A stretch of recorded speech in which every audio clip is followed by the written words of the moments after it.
To support this cause, please tune in to your favorite radio station under the KBC umbrella for step-by-step instructions on how to subscribe. KBC Helping Hands. Together, we can make a difference and bring hope to those in need.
The 9th day of November 2023 it is. Good afternoon and welcome to this special edition of Lunchtime News. Today being a very special occasion, that is the State of the Nation address, which we are expecting live from Parliament by President William Ruto. Special because it is indeed his first State of the Nation address after having served already 1 year. We have our reporters on different parts of the country to ensure we have a 360 degrees coverage of the State of the Nation address.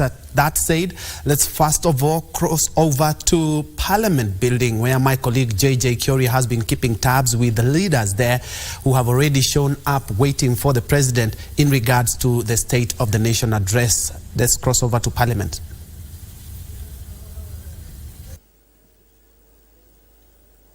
Thank you, Ben Troy. We're coming to you live from Parliament buildings. President William Ruto is expected to address the bicameral Parliament this afternoon on his annual State of the Nation. This is the second, bearing in mind that he had another after being sworn in as the President of the Republic of Kenya last year.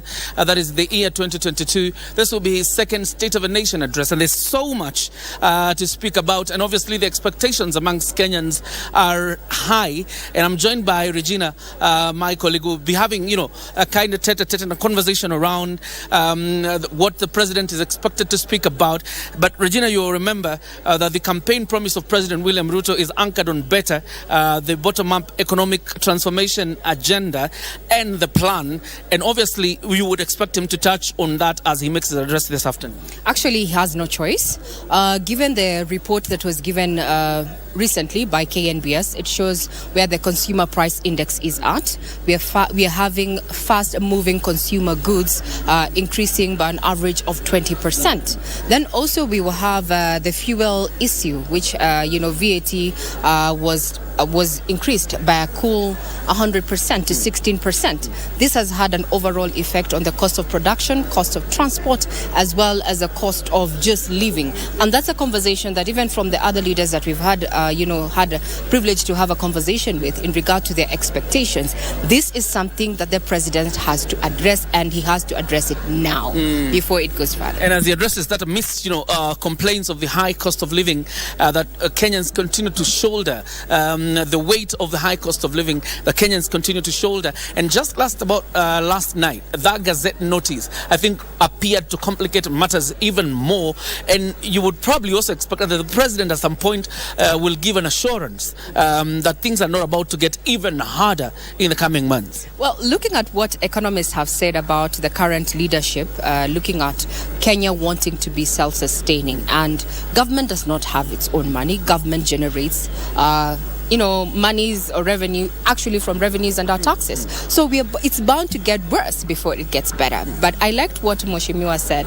It is easy to have these costs, out in the open to stem corruption, because there are people who have been taking advantage of having obscured, charges and prices to government services, and someone says, ni pesa macho. So at a time when also government has been put in the corner when it comes to how it's happening or rather handling graft, this is something they need to speak to. So he has to mention something about that. And I'm just curious, when was the last time? Have you ever lost a national ID card yourself? Well, I think I have once, but then I had not lost it.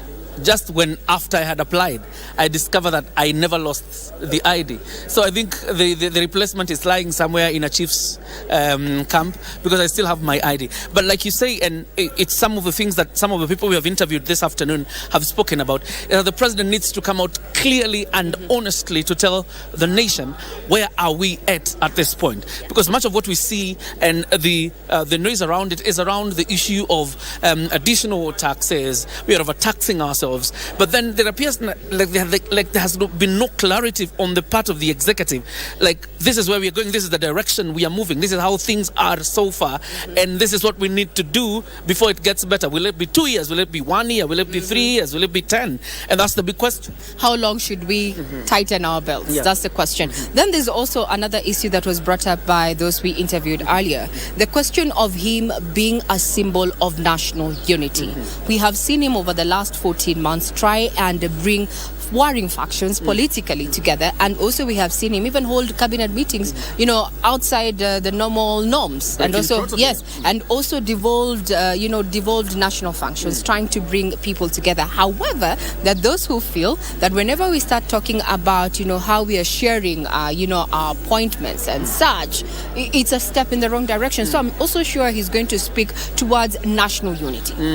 National unity. Of course, it's very important to emphasize that the State of a Nation address is what you would call a constitutional principle, where the president is empowered by the constitution once in a year to address parliament on several issues as regards how the country is moving, and most importantly also about honoring its foreign policy obligations. And of course we'll bring in a member of parliament just a bit, Regina, just to have a new perspective very quickly before we hand it over to the team in the studio. Mheshimiwa, how are you?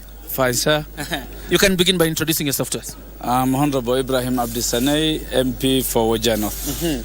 I know, obviously, your county is affected by the ongoing floods. Probably even before we speak about the State of a Nation address, you can give us a quick status update as regards what is happening in Wajir right now. Wajir is currently being impacted by El Nino. El Nino is real. I want to say that the entire Wajir North is cut off from the rest of the country as we speak. Wajir North is inaccessible. It is in dire need of humanitarian assistance. Buna Bridge is one major concern. Since independence, 60 years of independence, Buna is as old as Thika. You can imagine the age of that settlement. One bridge has been a nuisance since independence. My request is to the government, more so Kenha and the Minister C.S. Murkomen, to deal with that bridge, which has been a menace for quite some time. It has always been recurring. Every season when it rains, that flood has been a problem to Wajir North.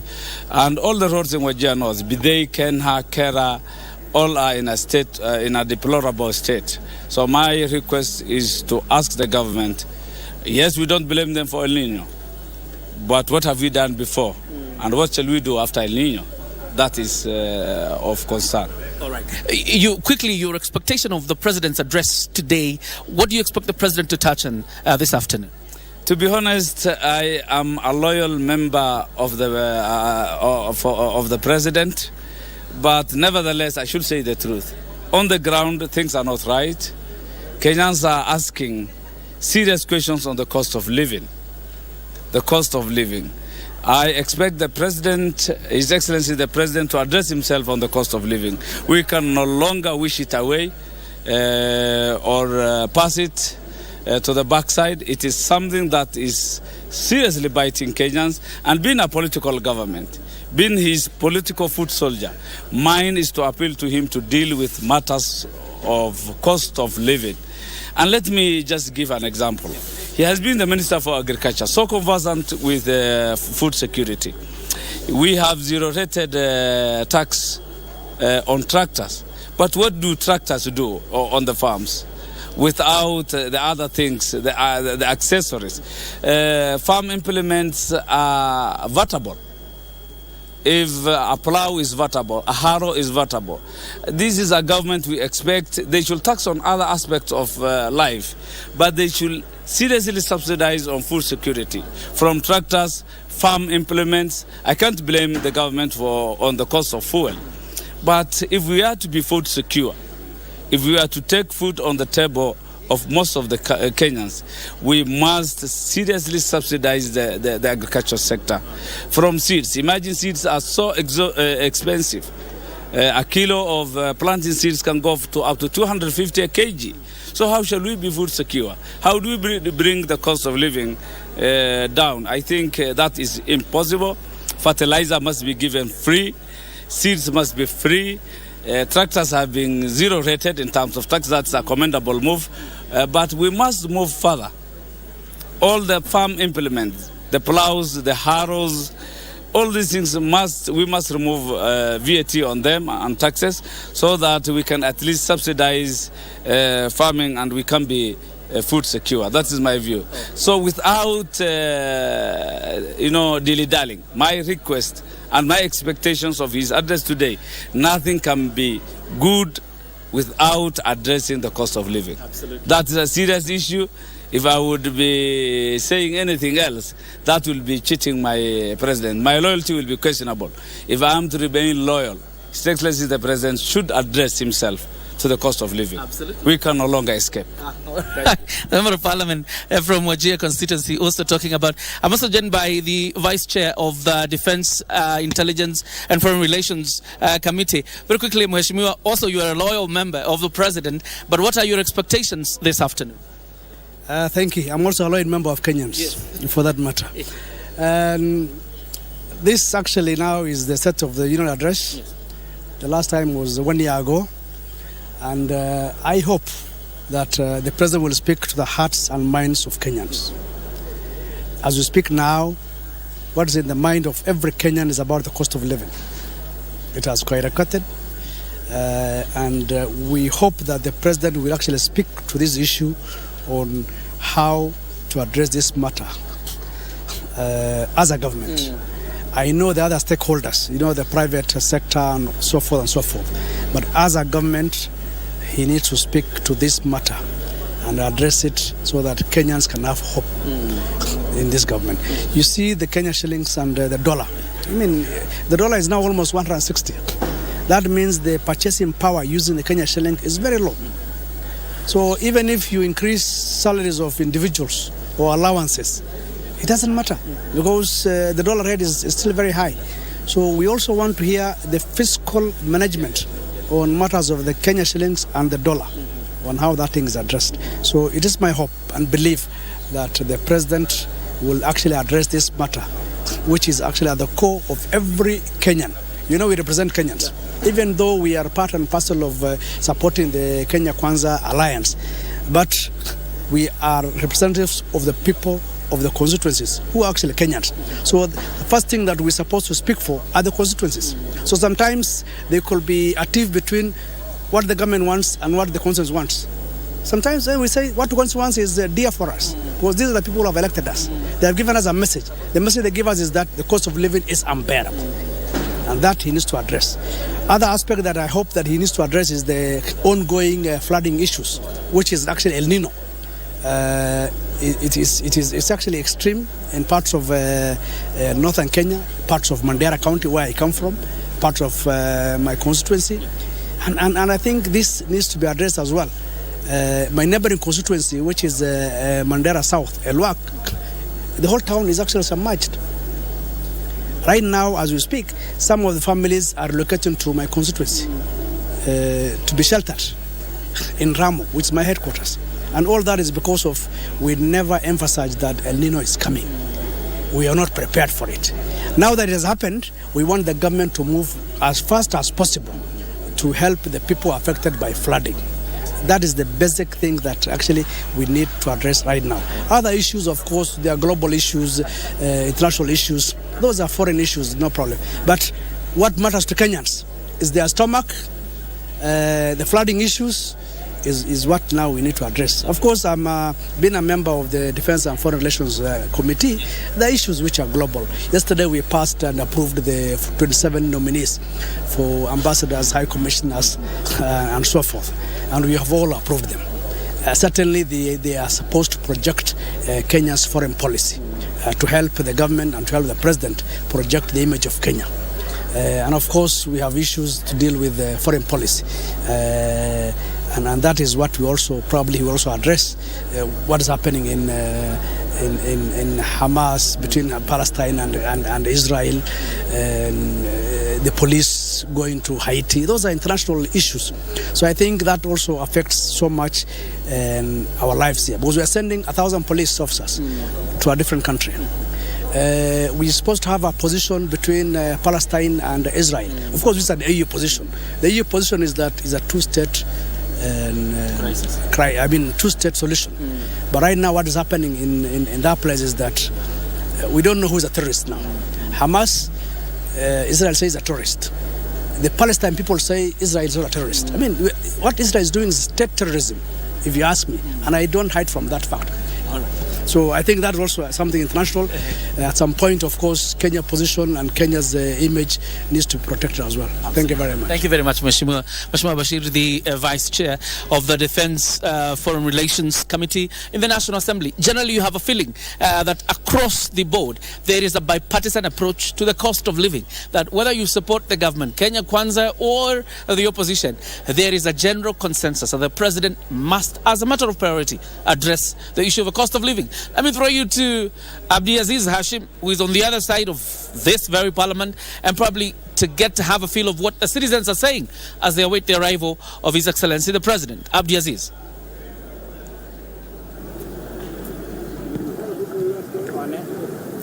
Good afternoon to you, Troy, and of course, Kyori. You just heard a little bit of what is prepared on the other side. It's just giving you the itinerary of how it will look in the next 1 hour and 30 minutes from now, when President William Ruto is expected to come to the precincts of a parliament. Given that he's an unparliamentarian, he has to be invited to the House, which he has been invited, of course, to bring us up to speed with the scorecard of this particular government. Right now, joining me quickly, given that they will be taking over the stands in the August House. Let me start with Mheshimiwa KJ. He is a known figure to you. Mheshimiwa, let's start on the agricultural sector, which this administration has been leveraging on. Do you think this will alleviate Kenyans on the matters of the cost of living? Well, one of the biggest indicators of the quality of life is normally the indicators on inflation and the indicator on food prices. And I would say this without any fear of contradiction, that these indicators have actually reflected positively since this government came to power. If you look at the rate of inflation at the time when he was coming to office, and you compare it with today, the trajectory is on a downward trend. If you look at the cost of essential commodities, key among them the cost of unga, it is true there was a bit of upheaval about the price of unga, but truth be told, without instituting subsidies on fuel or on unga, the price has been going down, meaning that there is a plan that has been put in place that is working effectively. Now, this afternoon, we shall be expecting to hear a bit more. I'm glad that you called it a scorecard. The truth of the matter is that the Constitution requires the President to present 3 distinct reports. There is going to be a report on the national state and the security and development in the country.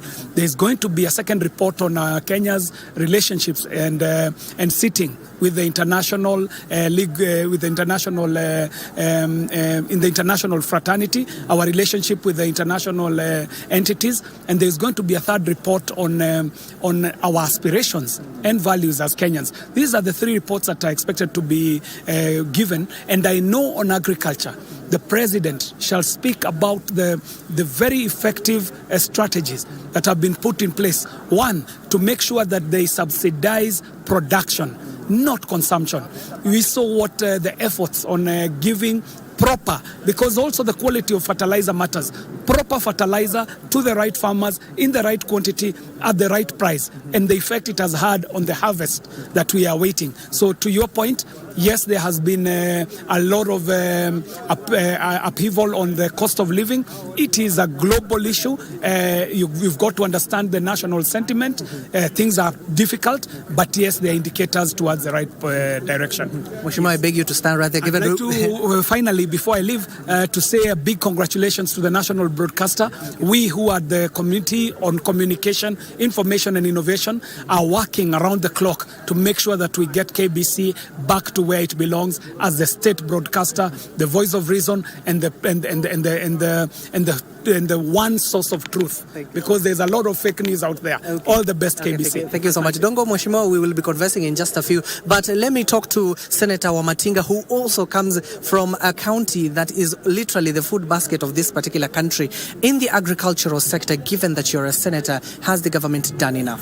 Thank you very much. I would start by saying that, yes, the government has done enough, not enough, but it has done quite a bit of it. We know that fertilizer is one of the major inputs in the farming. We saw the price of fertilizer drop from 7,000 to 2,500, but most important is the availability of the same at the right time, in the right quantity. We saw the government move around and register all the farmers so that they could have a data of all the farmers who grow coffee, who grow tea, who grow all the kind of crops, so that they can determine which fertilizers to be given to which region at what time and in which quantity. That's very, very important.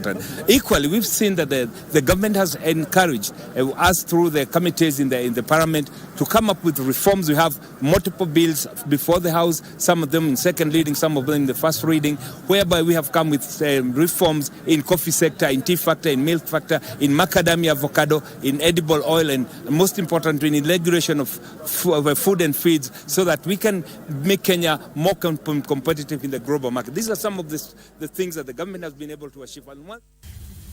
Indeed, that is a live coverage of what Parliament and parliamentarians there engaged by JJ Kuria, Ray Manyara, and also Abdi Aziz, who are camping there just before more or less an hour to the president's speech, an hour and some minutes to be specific, and we will be actually going back to Parliament to get more on that. But very quickly, they have talked about, indeed, they expect the president to be talking about the current flood situation, the current cost of living, and also looking at the international, how our international relations have been. We will be crossing over back to Parliament to get more on that. But away from that, let's look at the flood updates, where the death toll from flash floods in northeastern region has risen to 14. According to Northeastern Regional Commissioner John Otieno, Mandera County is the most affected, with 7 deaths reported.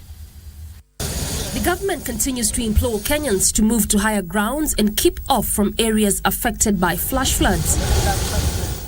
This as the Northeastern Region Commissioner John Otieno disclosed that 7 people in Mandera, 5 people in Wajir, and 2 people in Garissa County had lost their lives. The ongoing rains have really caused a lot of damage in terms of property and loss of life. In the entire region, 14 people have lost their lives. Additionally, some more 30,000 people in the Northeastern Region have been displaced. There are areas that are not accessible by road. Even delivering assorted food items is not possible by road.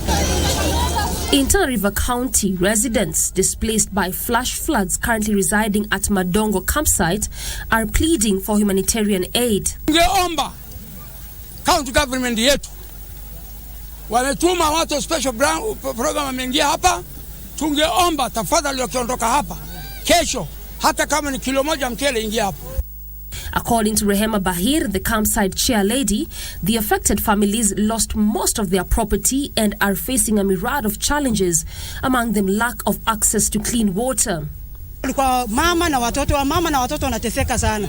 Jana tumelala kwa mvua imetuishia kwa mwili yetu. Usiku hatuna mahali ya kulala, tumeomba kwa majirani tukapeleka tukahifadhi watoto. Watoto kwa shida sana. Baridi, hatuna manyumba. Tunaomba watu wa Red Cross wamesema tuletea hema. Tunaomba watufanyie bidii watuharakishie hiyo mahema itufikie. Tana River County Department Special Program Project Coordinator Sokorote Lulutia said they have procured and acquired non-food items that will be distributed by the end of this week. Doreen Arange for Lunchtime News. That's the current flood situation, and Kenyans will be waiting for President to make a statement in regards to the same. But in other news, Japan's ambassador to Kenya, Okinawa Ken, has hailed the partnership between his country and Jomo Kenyatta University of Agriculture and Technology, JKUAT, in the 60 years of bilateral collaboration between Japan and Kenya. In his speech during the handover of a certificate of commendation to JKUAT University, Okinawa stated that Japan has invested about 20 billion in the university in the last 45 years and established collaborations with 12 universities in Japan. This, he said, has cemented the friendship with Kenya, contributing to the growth of science and technology. JKUAT Vice Chancellor Professor Victoria Ngumi said the partnership has contributed to university's internationalization agenda.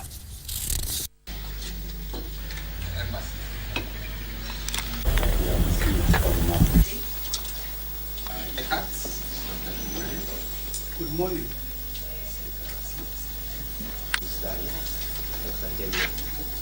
And development of infrastructure, facilities, supplies, and also training of staff and researchers amount to about 20 billion Kenyan shillings, about the same amount of yen.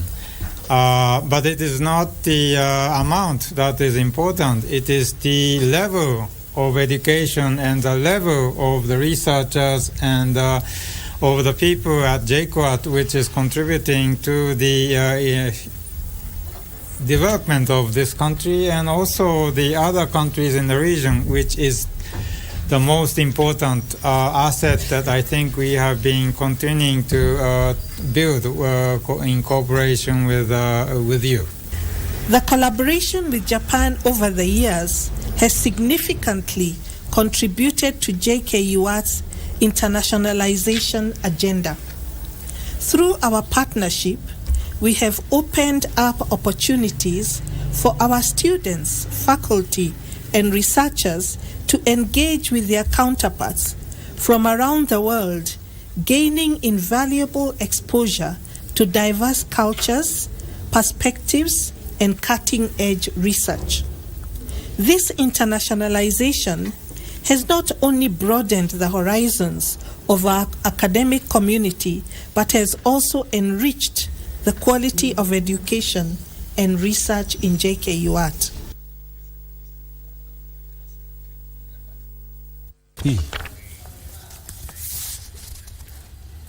28 minutes past the hour, time for us to have a quick break. We'll be right back with more news.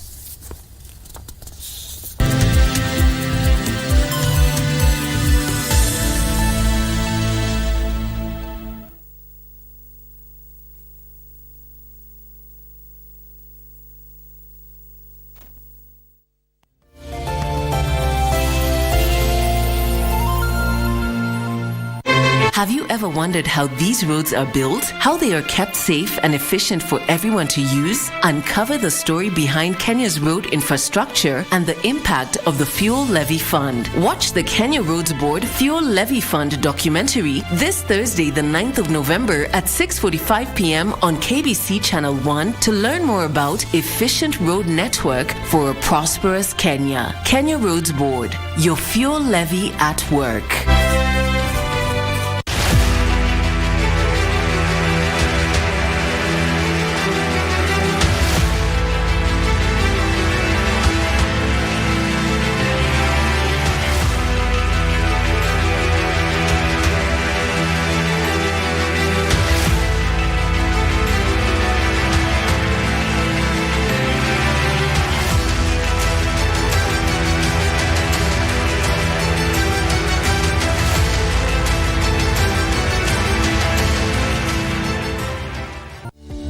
The Institution of Engineers of Kenya with partners invites you to the 30th IEK International Convention to be held from 14th to 17th November 2023 at Pride in Paradise Resort, Mombasa. The theme of the convention is Engineering a New World. Over 4,000 delegates across all sectors in the engineering fraternity are expected to attend both physically and virtually. Register, attend, learn, network. You can't afford to miss out. Follow this event live on KBC Channel 1, our official media partner, on the 15th and 17th of November 2023. Nani alikuuzia hiyo chakula?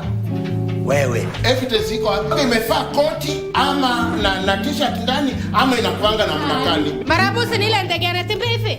Nani ajui? Wewe ulikula hiyo mwarabu? Ati? Yeye alikula hiyo mwarabu. Mwarabu gani? Amesema marabu ile ndege kubwa ile. Why did you take that stool? That guy do not to sit down. Why? Wewe unaelewa stool hiyo amesema ya daktari ni gani? Hakumaanisha hiyo. Why are you asking that question? Excuse me, ni wewe nimeuliza wewe. Si mimi pana uliza huyu. Anatupikia undertaker. Undertaker ni ule wa. Inaitwa marabu stock. Kipara yako. Acha bwana. Wewe kipara yako. Usa yangu ni What's in Your Kitchen, a show that celebrates Kenyan and African dishes. Rusha. Wait. At Pilelani Annex Naivasha, she shared a bit of her life background story and her cooking skill. Be careful. Yes, because I've seen some fire jump there. That is called flambeing. Flambeing. So tukiona moto tujue ni flambeing. Chele yetu iko sawa? Iko sawa? Tumalize sasa ni kwenda tukule. Lakini hauendi. Mimi siendi. Hauendi. Hiyo tutaongea kwa meza kwanza. Sawa. Salivate this delicious meal on your screen while taking notes for the recipe. Every Sunday only on KBC.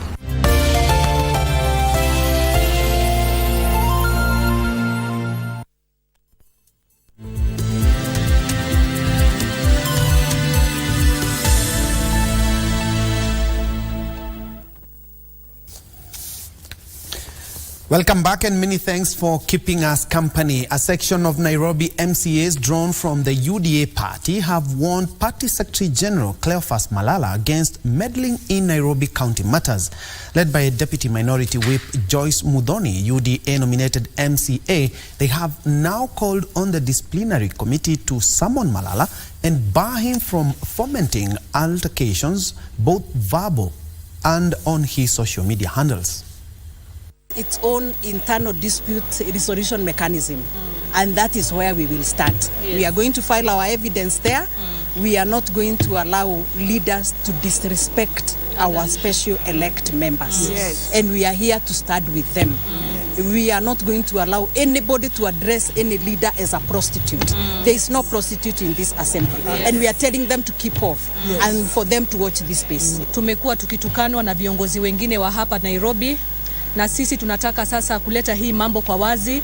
Tunataka chama chetu kijue ya kwamba kuna viongozi ambao wako hapa katika kaunti yetu ambao wanatukosea heshima na wanakosea kaunti yetu heshima kwa jumla. Away from politics, donkey owners in Ilbisil town, Kajiado County have expressed their fears following the rise in cases of donkey theft and illegal slaughter in the region. According to reports, the culprits are only interested in the animals' hides and some body parts. In the most recent incident, 4 donkeys were reported missing and found slaughtered at a nearby river with their carcasses skinned and some body parts missing. The owners have, however, asked the authorities to expedite investigations to avert more cases. Ambayo yuko majini au mchawi, kwa sababu pande ya kushoto sasa iko bahali ambaye anawachwa, ngozi anawachwa, masikio anashukuliwa, mapua mpaka mokea, na nyama leo hajashukuliwa. Arabunda nasaidia sisi kama kina mama. Anaenda hiyo hata pori, anaenda hiyo naletea nini? Maji mbali, analetea kuni, analetea kila kitu. Hiyo punda ni sisi anategemea. In Vihiga, police are investigating an incident in which two siblings who are traders at Cheptulu Trading Center were allegedly physically assaulted and injured at a local police station. It is alleged that Irene Jemutai and her brother Peter Kiplimo were not only beaten and injured, but were also robbed of 10,000 shillings. Hamisi Constituency Police Commander Ruth Lagat said the investigations have commenced to determine what really happened.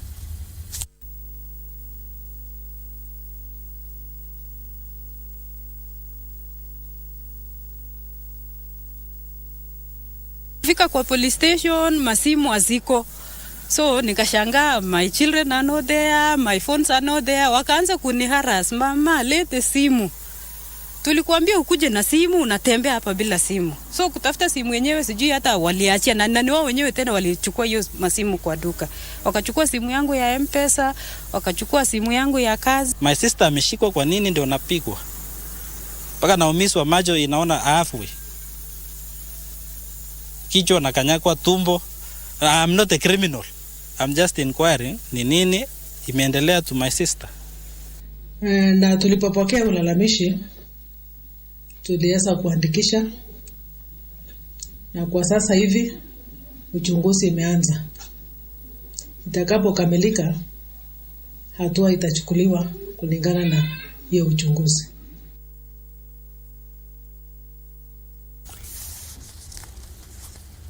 Now, counties' first ladies have pledged to support initiatives run by the spouse of the Deputy President, Pastor Dorcas Rigathi, when they met in Karen, and they found similarities in programs in counties with what Pastor Dorcas has been doing. Among the programs they promised to support in their respective counties is the Boy Child Program, widows, orphans, and persons with disabilities, among other vulnerable populations. However, she said reaching all the vulnerable in the country could be difficult, but with the partnership and collaboration of the county first ladies, many others would be impacted positively. Through their forum, County First Ladies Association, CFLA, they said they will address the plight of the less fortunate. We must start thinking, ni waje tunaweza kufanya ndio watoto wetu wasiingie kwa hii madawa na hii mambo mengine na pombe na mambo ambaye hata sisi tunaona haya kuongea. Hii mambo ambayo mmeona tumeendelea, there was the affirmative action for the girl child. Ameenda, amefika mahali, yeye yako sawa, amesomeshwa, ako na kazi mzuri, ako na nyumba, ako na gari, alafu maskini mtoto wangu wa kiume ajasoma, ako kwa mitaa, anabeba mangunia imejaa maplastic. Ukienda, how many girls do you see doing that?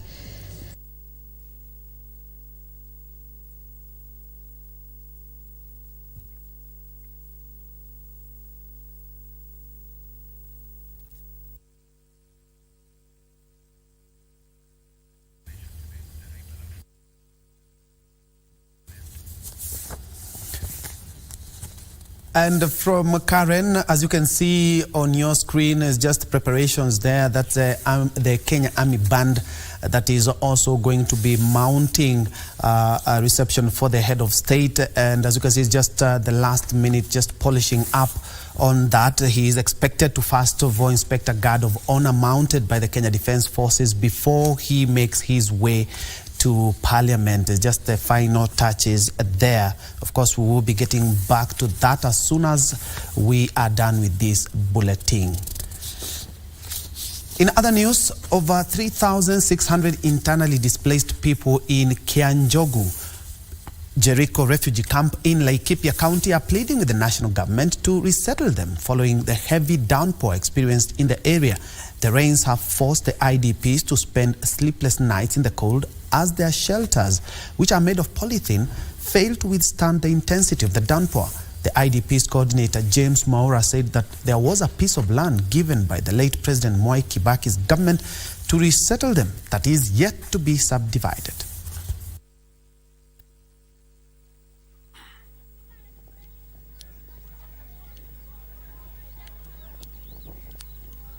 tumeteseka ya kutosha, tunakula shida nyingi sana. Maisha haya tunaishi kwa makaratasi haya, tunaumia sana, kwa sababu wakati kama huwa mvua ikinyesha, haya makaratasi munaona hapa yametomboka, na usiku hatulali, tunalala kama tunasimama kwa sababu ya mvua. Tukiwa na watoto wetu hatulali, tunalala tunakaa kama tunasimama hivi kwa sababu haya makaratasi yametomboka. Tafadhali tunaomba serikali yetu tukufu ituhurumie, agarao itupee mahali pa kuishi, na tutashukuru sana. Ukijaribu kuuliza mashamba, tunaona watu wanaingia na wanajenga mashamba, wanaingia na wanajenga kwa utaratibu gani? Na tunajua ya kwamba kulikuwa na chama cha the board ya National Consultative Coordination Committee yenye ilivunjwa kwa serikali iliyopita, na hiyo ndio ilikuwa imalize mambo ya IDPs. Bwana Adan Wachu kuja maliza hii maneno ya IDPs, na serikali yetu tukufu ya Kenya Kwanza tunaiomba malizeni mambo ya waadhiriwa.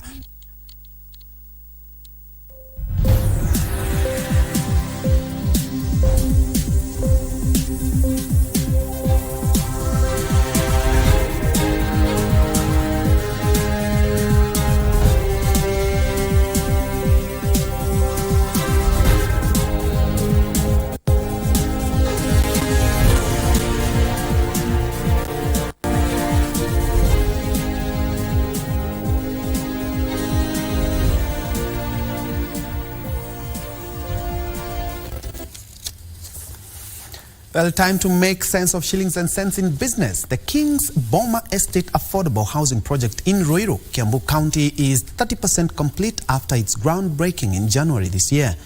President William Ruto, who toured the 1,050 housing units project, said once complete, the government will reserve 10% of the housing units for rental purposes and to restock government estates assets in lieu. The project is expected to be complete by January 2026.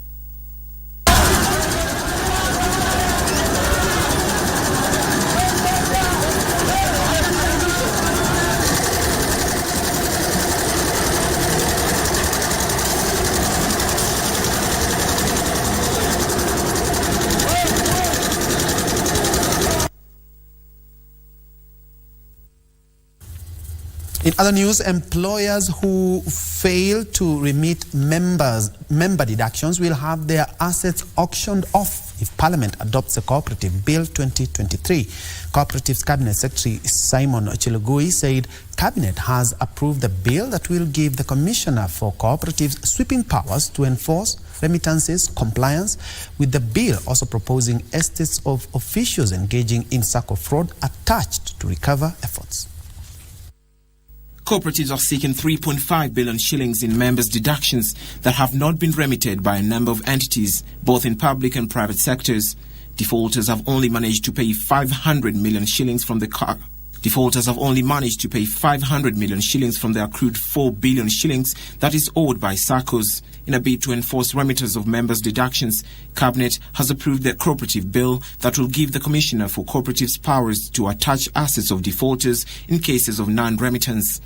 That bill was passed by the last administration. However, we needed to domesticate it again through the bottom-up economic transformation agenda. I went through consultation with these members, refreshing. We sat in Mombasa. We came here, we presented to the summit where all governors and the ministers were seated. And we tabled in Cabinet 2 weeks ago and it was passed. Cooperative Cabinet Secretary Simon Chelugui says the bill is seeking to liquidate SACCOs that are currently facing financial headwinds due to non-remittance. In this bill, we've also addressed the issue of remittance. And it will be illegal to deduct members' salary and fail to remit. There are serious penalties on employers who do not remit funds to the SACCOs. That again has been provided. The bill also proposes to attach the wealth of officials who embezzle and squander members' funds. The Commissioner of Cooperatives has the power in this bill to sanction and to even seize accounts of employers who fail to remit members or contribution of members, which is in good faith a practice that has killed SACCOs. This comes at a time when SACCOs are urging the government to reconsider the 50% tax on dividends earnings to attract more members, boosting national savings. The main reason why people save the money is that they are looking forward for a dividend after at the end of the year so that they can pay school fees. That dividend and interest on their saving is a great motivation for us to grow our savings. The SACCOs are also calling on tax breaks and moratoriums to cushion the societies from the current economic hardships. There is need for the public and private sector to collaborate to enhance Africa's artificial intelligence AI readiness for transformative growth. Microsoft Africa Research Institute Director Dr. Jackie O'Neill says artificial intelligence has immense potential to stimulate growth and development in Africa. The Microsoft Africa Research Institute organized a one-day workshop on AI and future work in Africa that brought together thought leaders from across the continent to discuss how to make Africa a frontrunner in defining generative AI strategy and building Afrocentric AI. Speakers said there are numerous opportunities for AI to align with Africa's development agenda. Redefine the future of work. Work's going to change with the generative AI, but we don't quite know how yet. And so what's exciting here is that we can define new futures of work, but to do that we have to be front and center of the conversation as a continent. Africa is trailing the rest of the world in AI adoption, with only Mauritius, Egypt, South Africa, and Tunisia surpassing the global average in readiness for AI adoption. This is despite the immense opportunity for large-scale AI adoption in multiple sectors such as education, manufacturing, technology, agriculture, and government. And it's important that we see AI and innovations such as AI within the technology sector as avenues or as support factors, driving forces, alongside and in accompaniment of other driving forces and other factors, so that we don't isolate AI as the silver bullet to solve all of our problems.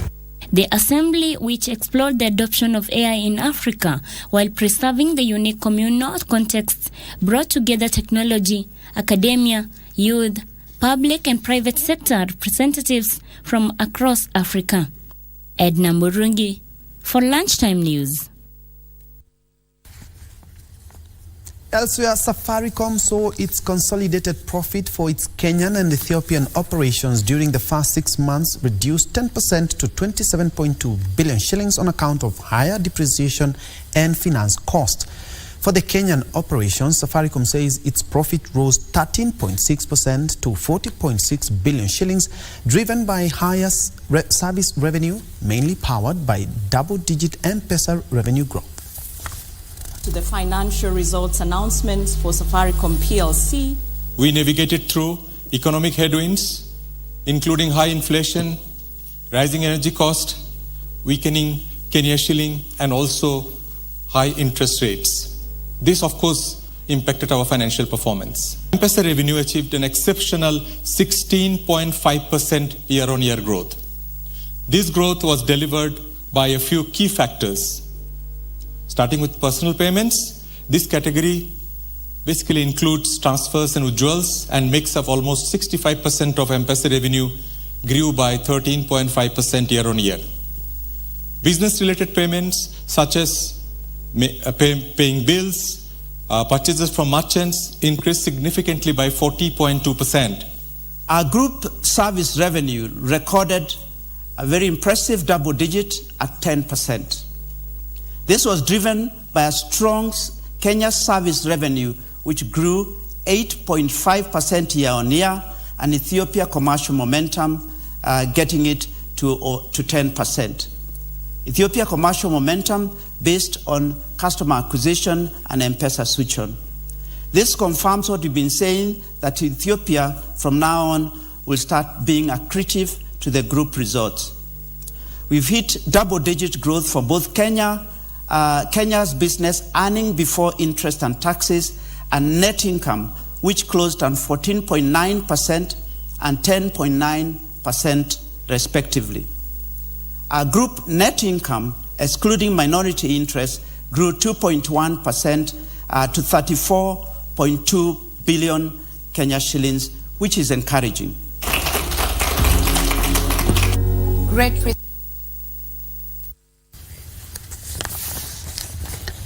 Now, the Kenyan National Bureau of Statistics plans to conduct the Foreign Investment Survey 2023 in a bid to gauge the investment environment in the country. The survey will also seek to obtain transaction and stock data of enterprise capital, trade, services, employment, and perception of the business environment. KNBS Director in charge of macroeconomic statistics, Collins Omondi, says the survey will help provide a range of policy interventions to improve the investment climate in Kenya. We need to know the flows and stocks of our foreign assets and liabilities in terms of equity, shares, and all those things. So it is really important because this is also key when we are updating our balance of payment statistics. We normally depend a lot on the figures that KNBS produces for our analysis in the formulation of monetary policy. And we partner a lot because we know the importance of data, particularly quality data, and more so digging deeper into just flows instead of using aggregate numbers. A survey like this one digs deep into the mechanics of foreign investments.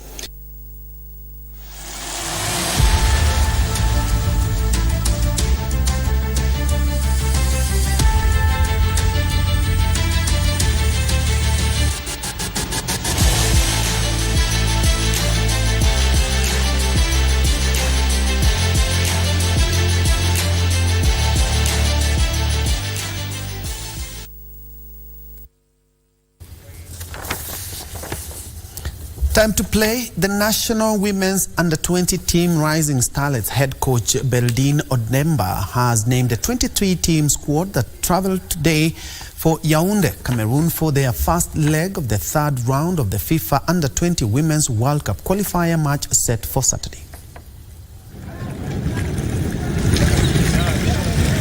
Coach Odemba named 23 players who left the country today for their first leg of the third round of the FIFA Under-20 Women's World Cup qualifier.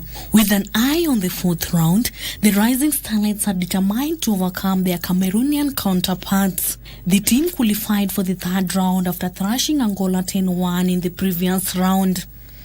The aggregate winner of the tie will face the winner of the match between Congo against Egypt. If Rising Starlets win the round, they gain qualification for the 2024 FIFA Under-20 Women's World Cup to be held in Colombia. For Lunchtime News, I'm Sela Onyango.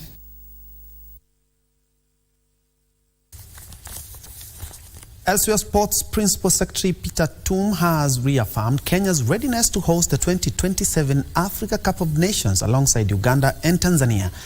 Toom stated that among the preparations is the construction of the Talanta Complex Center, which will kick off in mid-December and will be completed by December 2025.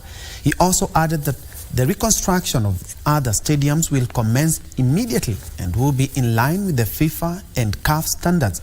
The PS also noted that the ministry is in touch with Uganda and Tanzania, who are also co-hosts of the games, to ensure that everything is in place before the time required by the Confederation of African Football, CAF.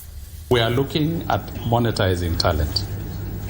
And football is one of the areas that we are focused as a ministry. And that is why in the recent past, since this government took over, you can see the growth of football is, exponential. And for us, we are fixated, we are focused, we are looking at ensuring that infrastructure development that looks into football growth in this country as a talent must be looked into.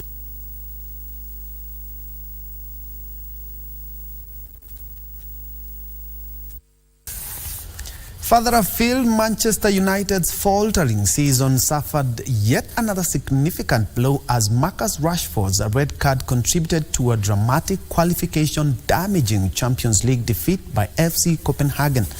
Meanwhile, Leandro Trossard and Bukayo Saka scored as Arsenal claimed a comfortable 2-0 Champions League victory over lackluster Sevilla. To the box from McTominay. Copenhagen opened up and it's 1-0. Bruno Fernandes.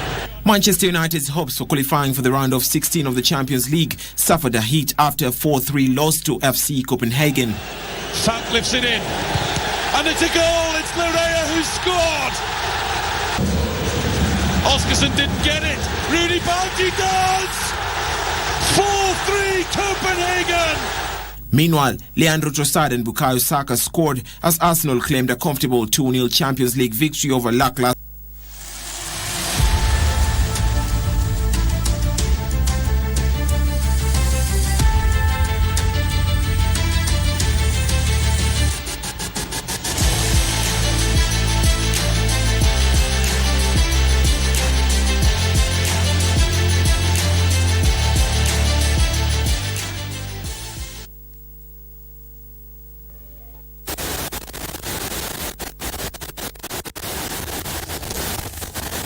Very well, sports done. We are taking another quick break. Remember, we are having a special edition of the State of the Nation address that we expect the President to be making at about 2:30. So it's about 35 minutes there. We'll be right back to sample what other parts of the country and indeed Parliament have to say before the President makes his address.